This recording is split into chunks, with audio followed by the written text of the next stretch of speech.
Hi everyone, I'm Airier, and today we're going to be looking at a Dingo Doodles video. And I know, for a while now, people are like, Airier, you should watch Dingo Doodles, you should watch Dingo Doodles, watch Dingo Doodles, watch Dingo Doodles or else. I'm a little scared what the or else was, but on the upside, I'm doing it now, so hopefully it won't be called into effect. Moving on. This is going to be the opening video Dingo Doodles did in 2018. Oddly enough, I honestly thought she had been around longer. Apparently not. April of 2018. Oh, wow, yeah, it's still technically less than 2 years old. Great growth on that channel then. And, of course, the first video is Dingo Doodles, just an introduction, followed by, and this is something I'm actually looking forward to, Doomed the Universe with Karaoke, a D&D story.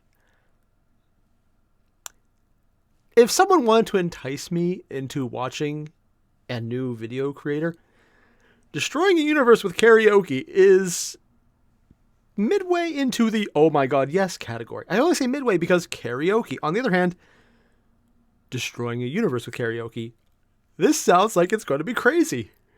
I'm really looking forward to seeing how this goes because I like crazy. And if you're starting off with Destroying a Universe, I'm usually a fan of whatever the hell you're thinking up because Destroying a Universe with Karaoke. Now, I technically have seen bits and pieces of Dingo Doodles' work because she has collaborated with Puff and Forrest on a few videos. I've seen those. That said, that's more representative of him than her, so I really don't know what's going on yet. I'm just looking forward to it because this has been very heavily requested.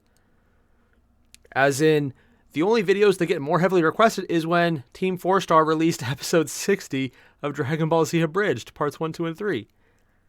That was probably the most. And that's pretty much up with how much people want me to watch anything from Dingo Doodles. So, yeah, I'll review it to the best of my knowledge. I'll look into it. I'll see what's going on. And hopefully this isn't a troll recommendation. I will not mention what that one was. I'm not making that mistake again. So all the same, you guys know the deal. Good video? There? Yes? You press it? Good! See, I'm trying this new thing where I say random words and hopefully people actually press the button to the original video. I'm not sure if it works yet, but I'm going to try it anyways. Otherwise, I'll just look like an idiot. So, par for course. Let's get started. Hi, I'm Dingo, and this is my channel called Dingo Doodles. Yeah. I'm the creator of the webcomic Electric Bunny. I don't know why, but the finger gun and always I'm makes me hoping to just make laugh. this channel into a storytelling channel. Electric Bunnies? Stories about my life and I stuff. have to look up that one next. Because nobody ever done that before. 100% I like the face choices original she's making. trademark TM. Just coughing out everyone, including odd ones at the end. Even I know that. Hoping to tell some funny stories about my Is life. that an All Might YouTube symbol? Maybe some Dungeons and Dragons stuff. Because that stuff can get pretty wild. Maybe some collabs. Maybe talk to you guys about your stories. Is that a in your microphone or life. ice cream cone? I'm not sure. This is going to be a ride. We'll figure it out. I'll try to keep it I like how she has a very but I staid, am very not good making voice. any Just very promises. controlled. I'm hoping But to like pretty the much actual make this animation's channel crazy. a business card that I could just hand to One people if subscriber. they Wow, it's been ever a while since ask. that's been accurate. So, what are you like, and what's your story? She's And sitting I around just hand them 500,000 the as card, when I'm and watching it. I don't have to socially interact with anyone. Boom. Life That is- loophole. Oh God. That's genius. And I have to get used to hearing my voice. Oh, yeah. Yeah, no, I agree with you on I that don't one. have any content I out at have the the same moment. issue. I mean, you can editing go read my makes it hard. comics, because, you know, Electric Bunny Comics. there's like 200 of them or something like that. Damn! I don't want to brag. Oh, it's an But, electric bunny. That's what the symbol Hopefully is. I can make some content and throw it into the fire pit that is YouTube Yeah, that's accurate. and watch it burn. So let's take this Watch YouTube it burn. journey together. Yeah. Just random, yeah. Okay, so first off, I actually really like what I've seen so far of her animation style. It's like really catchy and flippy. Now, there's not much animation. It's more just slipping between different cards, but they're coming quick enough where it actually gives the illusion of movement, which is basically what animation is. But I just kind of like this kind of flashing style where you get one stayed picture and another stayed picture over it with a different facial expression, and you switch back and forth between that and a few other choices to give an impression of a lot of movement and quick jerky flashes. It's kind of like whenever you see a bunch of explosions in an action film. So even though not much will be happening, because all the flashes and cuts between how you're looking at things, it gives much more impressions of movement. So even though not much happened in that last video, even in the slow sections, a lot seemed to happen, which is a really effective technique, and I love that that was used. Whether it was done intentionally or not, I have no idea. But it ended up that way, so it's great.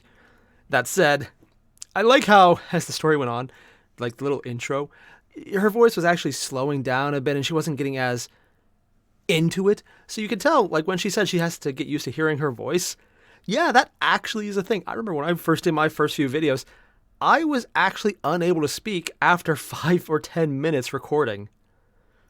It's not easy. So if that's like one of the first videos she put up, and as far as I see, it's the first video on this channel, massive respect, because that is not easy to do. Seriously, I could actually only speak for maybe 5 minutes before I literally lost my voice. And to everyone out there who wishes that would still be true, thanks, Mom. Moving on, we're going to be doing the Doomed Universe with Karaoke. Sorry, Doomed the Universe with Karaoke. Oh, looking forward to this. We'll see how she handles this one. Yeah. It's a good thing, though. She's the first person to ever do D&D stories.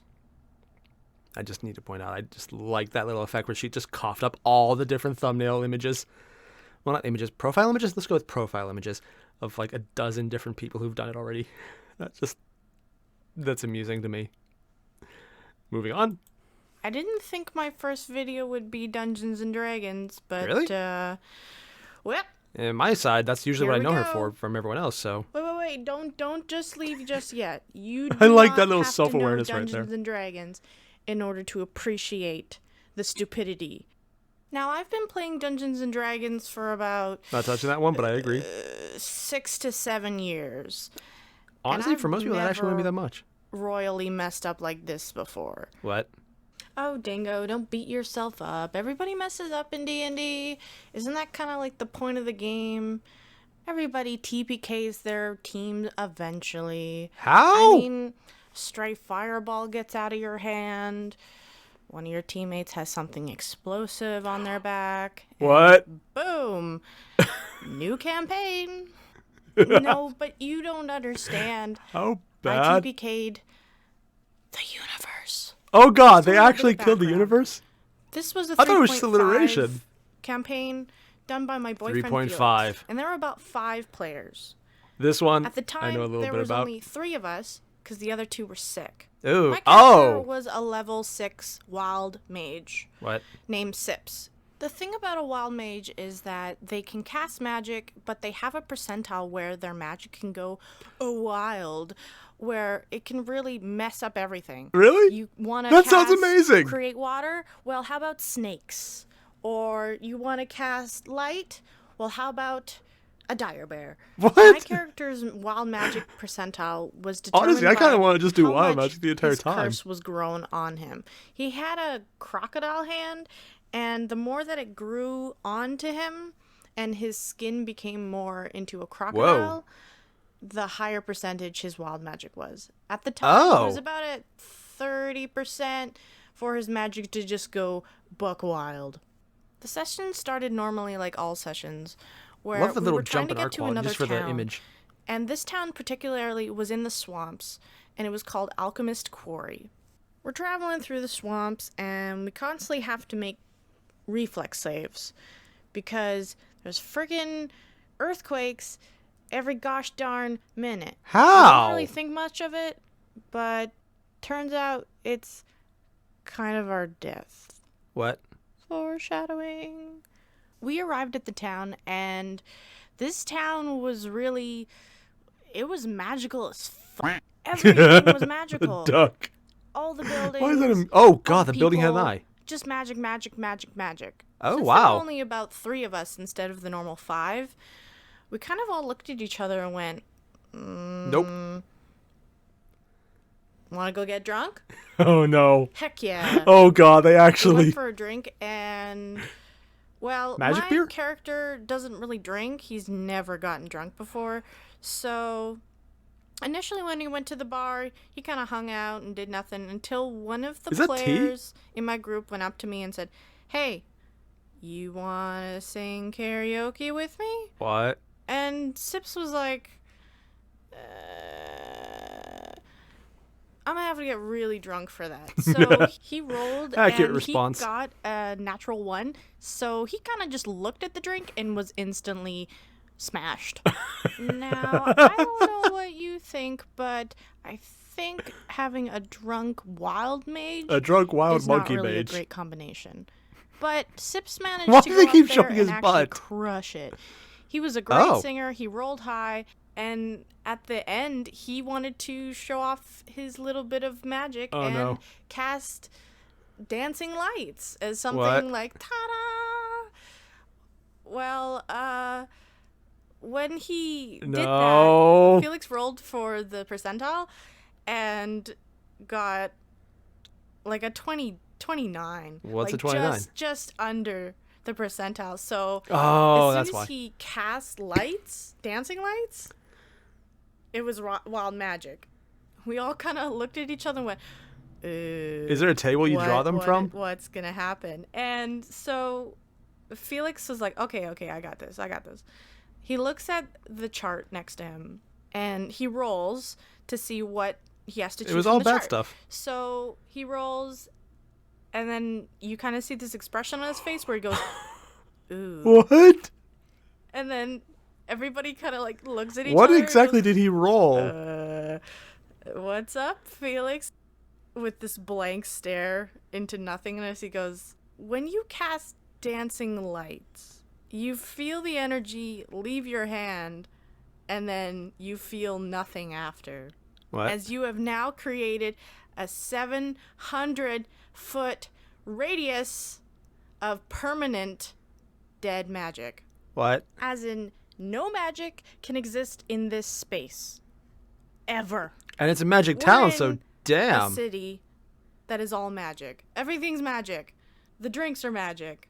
Food's magic. You just literally Your destroyed underwear the is magic. Everything is magic. Really? The And pants. I just created a 700-foot radius, so 1,400 feet across, of permanent dead magic. So, foreshadowing Sips was kind of the like stands tremors. there, and first of all, he's drunk, so he doesn't really realize what just happened. Oh my god. But the player next to me definitely knows what just happened. Yeah. Oh god, the face. Everybody in the bar just starts to freak out. And they're already on guards fire. Go into a panic. They see what I just did, and they just charge at me. In which the player next to me grabs me and The says, drunk monkey. we gotta go. We run down the alley being chased by these pretty pissed off guards and pretty pissed off civilians. And my character's like, what's everybody so mad about? The drunk monkey. Building that There's we a can joke in here climb up somewhere, and but I will hide not from make it everyone. because I am We get up, respectful of stupidity. And we somehow managed to avoid the guards and the angry mob of magic users. Well, former magic users.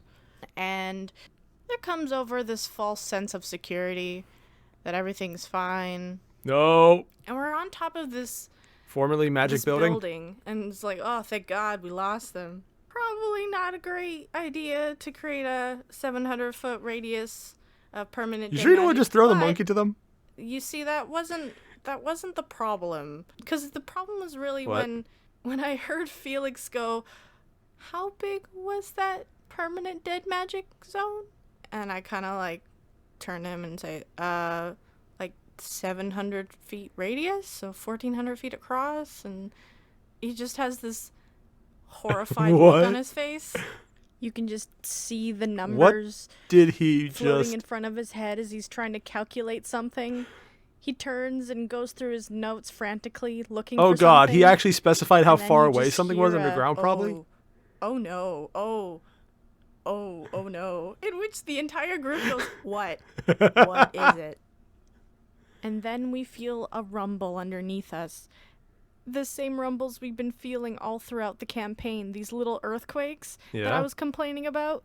Yeah, so we turn and we see this creature bursting out of the ground and rising It was up. a prison. You know what it is? For any of you kids at home that may know, it's a Tarrasque. And for any of you kids who don't know what a Tarrasque is at home, This thing is 50 feet tall, 70 feet long, and weighs 130 tons. This is the scariest creature in D&D. It eats worlds for fun. Damn! So, let me just Did not know that last part. An excerpt from the D&D Wikipedia page on the Tarrasque. Although no one present has likely ever seen it before, its hulking monstrosity is instantly recognized to anyone who has ever heard the stories of the legendary Wrath. There's only one it's one of a kind. that casts its shadow over entire cities, only one creature capable of striking such fear into all who gaze upon it. After all, there is only one Tarrasque. All it does is kill, eat, sleep, and repeat. This thing God, they even put has the glasses 700 on. health, attacks with plus 46, and moves at 80 feet per turn. This thing is insane. And did I forget to mention that I'm a level 6? All my party members are a level 6. How are we supposed to go against a level 20? It's a god. Yeah, because it turns out this Probably faster. village out in the middle of nowhere has a freaking Tarrasque underneath it that was held by immovable rods of magic. So when I cast that dead magic zone of 700 feet, the rods became kind movable. Of dispelled the rods and released the Tarrasque. But it wasn't really my fault, because who freaking keeps a Tarrasque underneath their city? That's like keeping the Antichrist in your closet. So I want to make a South Park reference so drunkenly much. sang karaoke so bad that I released the apocalypse. I like how they actually had to specify how deep it was in advance just for that to work out. Hi. So let me get this straight. The DM in advance specified how far under the town the Tarrasque was, and through random chance, they created a null magic bubble and killed everyone.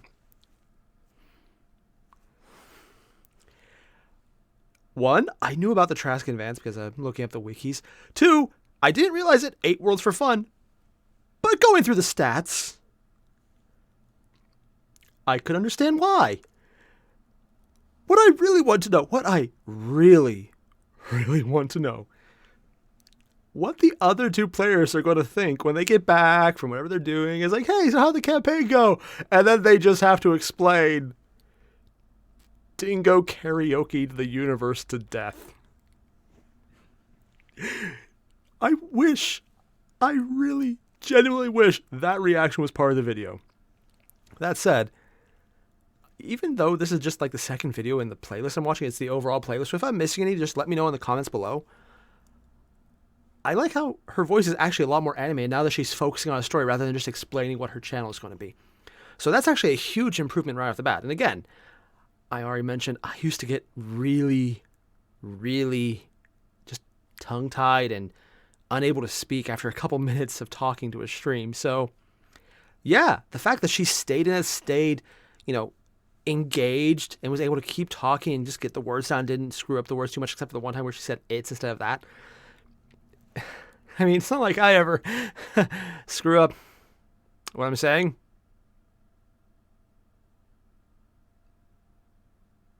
Yeah, that never happens. I like just seeing that quick little improvement just from the first little couple minutes of the video to this first D&D story where there's already improvement because she has something to focus on, so she just jumped right into it. And dear God, the facial expressions. Like, that face jokes are always something I enjoy, especially eye jokes, and like where they go really big, really small, dilating the pupils. I like things like that because they're so expressive. And that's one of the things these characters that she draws are so very expressive, and that's something I love. So for everyone who said I should watch Dingo Doodles, thank you, because I like her art style. It's very engaging. I like the over-exaggerated, almost dimorphism, whatever. Just like the deformed, the deformed, overly round faces with like the extreme facial expressions. That is something I really enjoy in this style of art. So it works well to convey the story, to convey the extremes of the emotion, and I like how it looks. It's fun and it's engaging, it's entertaining. So Yeah, this is a really great start, and I can kind of see why her channel just shot up in so far in 2 years, because this is good. So yeah, if you haven't already, there is a link below to the original video. Make sure to hit it up. I'll see you guys in the next one. Adios.